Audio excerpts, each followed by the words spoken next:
kita mesyuarat Majlis Pimpinan Pakatan Rakyat untuk membincangkan isu semasa dan strategi untuk mengambil langkah ke depan, dan kita mengulangi keputusan dan muafakat kita bersama untuk mempertahankan agenda bersama Pakatan Rakyat dan memastikan bahawa semua serangan dan fitnah UMNO yang membangkitkan isu kaum dan cuba menghakis keyakinan masyarakat Melayu tidak memberi kesan, kerana kita memberikan penegasan bahawa agenda kita berdasar dan berasaskan isu prinsip perlembagaan negara yang telah kita sepakati, dan juga isu-isu yang kita bangkitkan dalam soal negara hukum, keadilan bersama. Kita juga pertahankan prinsip sebagai dalam Pakatan Rakyat, oleh kerana perlembagaan itu kita sepakati, maka hal-hal seperti perkara 152, 153, kedudukan Islam dan Raja-Raja Melayu itu tidak pernah dipertikai oleh mana-mana parti dalam Pakatan Rakyat. Ini hanya dipermainkan, dan kita perhatikan ada beberapa kenyataan yang memberi gambaran seolah-olah kita cuba merubah prinsip dasar dalam perlembagaan.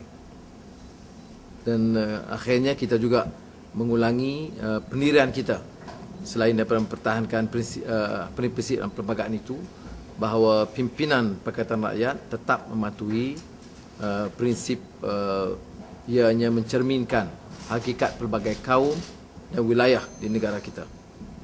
Perkara kedua ialah Konvensyen Pakatan Rakyat pada 19 hari bulan ini di Pulau Pinang, dan kita akan mulakan dengan penjelasan dan penerangan besar-besaran di Pulau Pinang, bermula di Nimbung Tebal dan balik pulau pada 18 hari bulan malamnya, di mana pimpinan Pakatan Rakyat akan turut serta dan diikuti dengan konvensyen pada 19 hari bulan. Kita telah meletakkan satu asas yang kukuh melalui penyataan bersama dalam konvensyen yang pertama yang diadakan di Shah Alam, yang berteraskan kepada prinsip-prinsip penting dalam perlembagaan yang telah berjaya menubuhkan negara masyarakat majmuk. Apa yang perlu kita atasi ialah kegagalan Barisan Nasional dalam merealisasikan aspek-aspek yang asas dalam perlembagaan. Dalam aspek agama Islam, Barisan Nasional gagal dalam membuktikan Islam sebagai model yang sebenar, menunjukkan cara yang baik kepada semua kaum. Contoh kepada kaum dengan gejala-gejala yang kita semua tahu, rasuah, penyalahgunaan kuasa dan lain-lain. Ini adalah sangat bercanggah dengan Islam yang kita jadikan sebagai agama persekutuan. Juga ada perkara yang berkait dengan Bumi Putera. Kita melihat apa yang berlaku, bukannya hak Bumi Putera yang dibela. Apa yang berlaku ialah UMNO telah menyalahgunakan peruntukan ini bagi membela kelompok-kelompok yang tertentu dalam UMNO. Bukan semua UMNO pun. Kronisme, nepotisme yang kita melihat, di mana masih ramai penduduk Bumi Putera yang terbengkalai, yang ditinggalkan, termasuk di Sabah dan Sarawak. Sehingga hari ini, walaupun berpuluh tahun kita mencapai kemerdekaan, infrastruktur pun belum diselesaikan. Bagaimana mereka sebut Bumi Putera. Dalam masa yang sama, kita melihat hak kaum lain juga yang masih terabai. Kaum Cina di kawasan Kampung Baru, pupun sayur Cina yang miskin, India di estate. Jadi semuanya dalam keadaan yang tak betul. Ini perlu kita betulkan, berasaskan perlembagaan yang ada. Itu juga berkait dengan institusi raja-raja. Perlembagaan, apa yang berlaku, UMNO telah meminda perlembagaan untuk kepentingan mereka, bukan untuk mertabakkan raja menjadi suatu lambang yang sebenar bagi negara yang menjunjung raja perlembagaan. Konvensyen yang kedua, Barisan Pakatan Rakyat. Pakatan Rakyat di Pulau Pinang ada langkah yang penting untuk PR buat persiapan untuk menghadapi pilihan raya besar yang mungkin boleh diadakan bila-bila di tahun depan. Dan baru-baru ini kita boleh melihat kempen yang sangat agresif Barisan Nasional yang menaruh fitnah, dusta parti-parti komponen Pakatan Rakyat yang menunjukkan mereka takut dan khawatir mengenai pengaruh Pakatan Rakyat, dan kita akan memetakan hubungan dan kerjasama kita dalam PR, dalam konvensyen ini supaya harapan rakyat bahawa ada satu perubahan besar boleh berlaku dalam eleksi yang akan datang.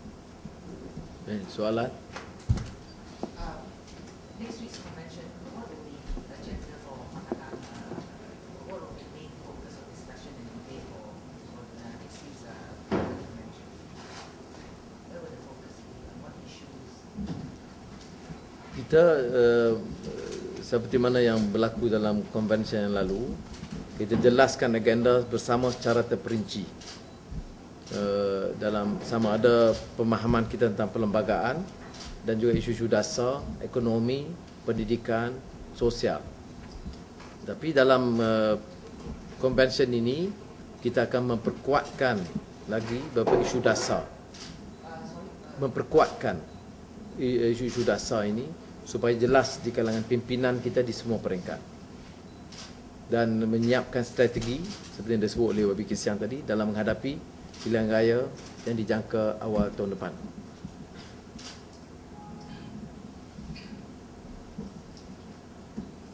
There have been some key issues that have been pointed out in the press of late. One of them is the general elections. The other is the issue of non-Malay Deputy Prime Minister. Will this be addressed, or would you comment on this point?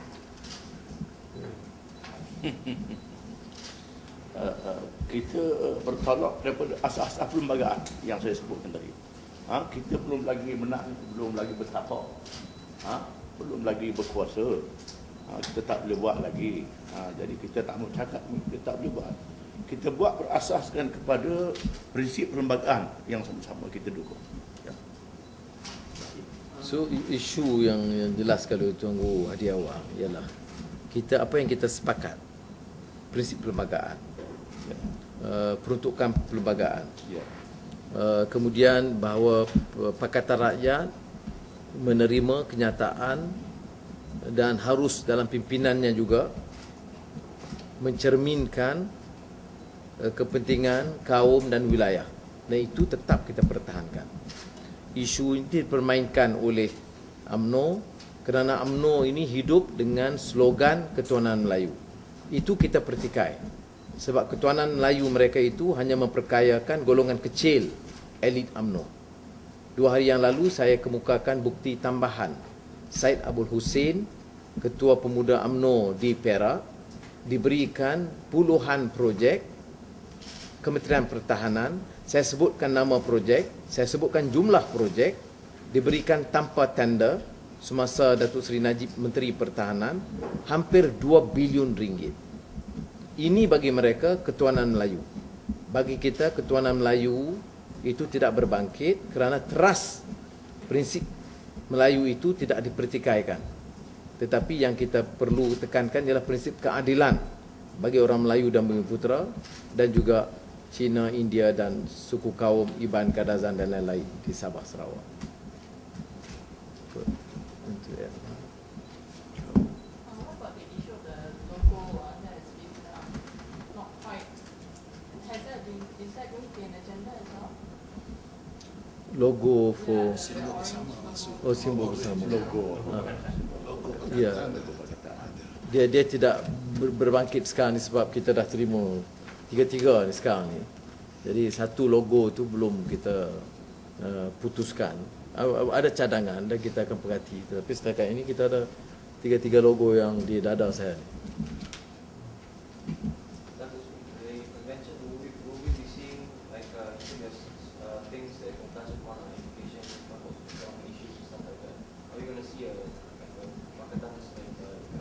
formal economic policy for Kelantan. Ketiga parti masih melihat draft akhir, tetapi apa yang diperhatikan ialah kita ada kesepakatan dalam memutuskan beberapa prinsip dasar ekonomi, soal prinsip perlembagaan tentang federalisme, dan isu-isu yang menyangkut kepentingan rakyat, dan kita akan umumkan kemudian. Mungkin sebelum tu, kerana kita ada mesyuarat Majlis Pakatan Rakyat pada hari Rabu di Parlimen. Kemudian berikutnya kita akan adakan sekretariat atau lain boleh umumkan, dan kita akan edar pada hari 19 bulan.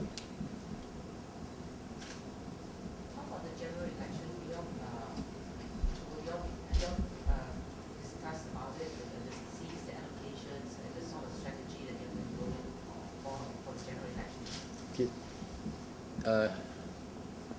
We have not reached the stage yet. We have not discussed the question of actual allocation, and we will deal with it after the convention.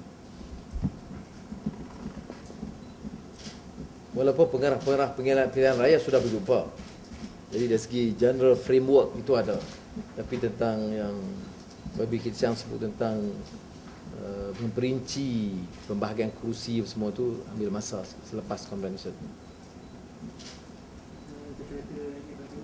Usaha dan masa depan negara, mereka pemangkam nampak penggoyang ideologi lain. Boleh ke tidak media memainkan peranan supaya demokrasi di Malaysia masa negara lain? Setahun dah tahu bila pilihan raya. Ini selalu ramalan 2 minggu baru kita tahu tarikh dia, 3 minggu. Ini kan satu demokrasi yang sebenar. Selalu dibuat dengan cara bila dia rasa selesa, baru dia buat. Itu bukan demokrasi. Kalau boleh biar macam negara lain, 5 tahun dah tahu pilihan raya, setahun dah tahu. Ni sebulan, 3 minggu tahu. 3 minggu. Itu. Kemudian dia serang Ya. kita khianat Melayu.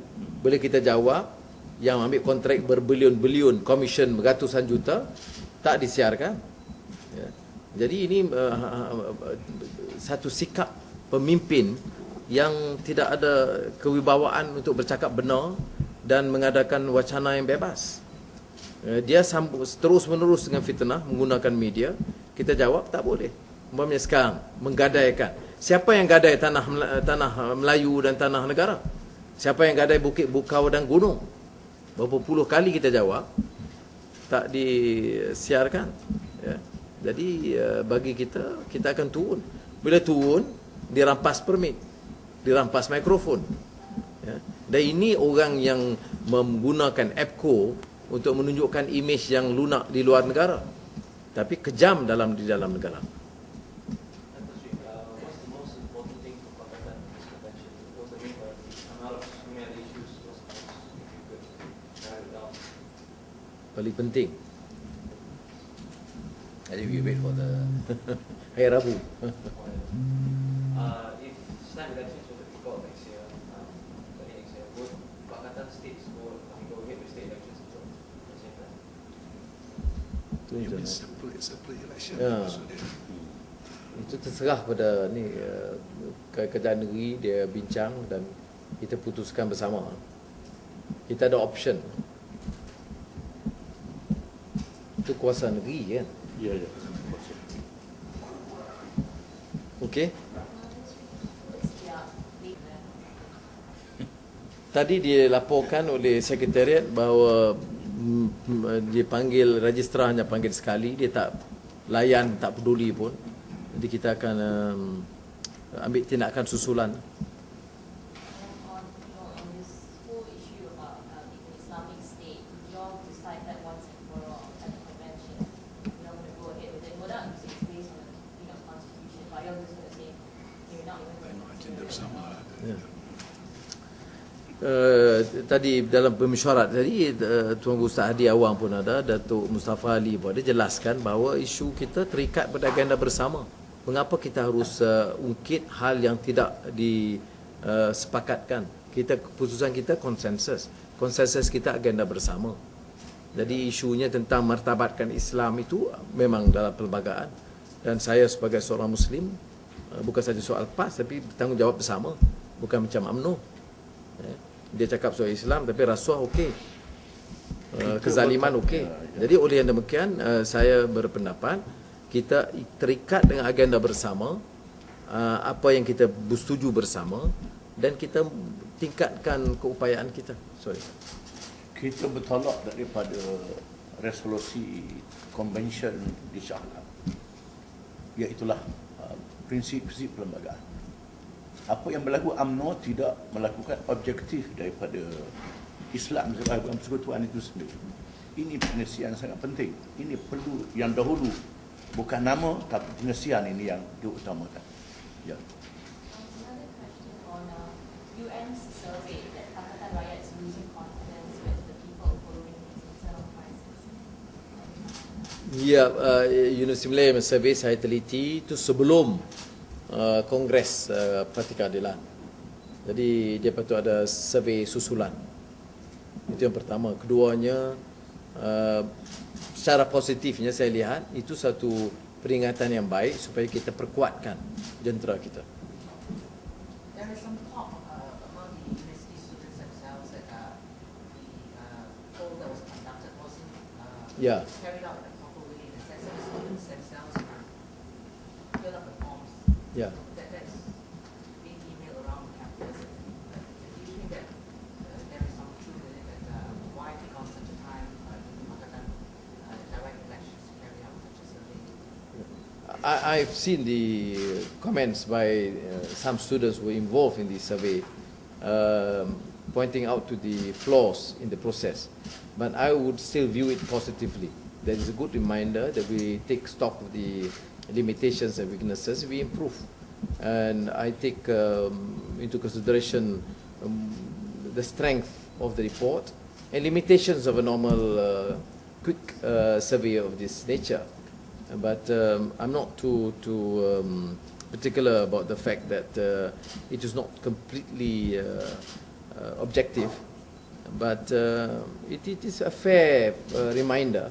We try and take stock of the limitations and weaknesses and improve. Do you feel that the confidence is still there? I mean, given what happened recently within the party, do you feel that you still have strong confidence and strong support? Well, it's a democratic election process. I mean, involving so many, 70,000 members took part in the election of the members. So there were some initial problems. So we have to move on. Those who decided to leave have already left. Okay. Just one line on this the DPM ship lah. There was a question of DPM has never been discussed in the Leadership Council. And we all have agreed is based on what we have in the Constitution. Okay. The issue of DPM has never been discussed in the Leadership Council, except that we agreed it will be based on the Constitution. Okay. Just one last question. Parliament, it's most likely that the government will suspend you this coming week. Do you have any thoughts on that? A lot of political work can be done, No, they just prove a point, a brute majority decision without considering even the due process. Mana ada due process? Dia datang kuasa, panggil saya pun tak mau. Kalau dia dah ada kekuatan alasan cukup, bagilah saya bagi penjelasan. Oh, dia kata dah bagi penjelasan dulu. Itu bagi penjelasan sebelum jawatankuasa dibentuk. Dan speaker janji dalam parlimen akan panggil Perkhidmatan Tampau, akan minta dokumen. Tapi oleh kerana dia tahu saya ada banyak dokumen, dia tak mau dokumen itu dibentangkan sebagai rekod. Tak apalah, kita ada masa, kita boleh round negara. Baik, terima kasih banyak.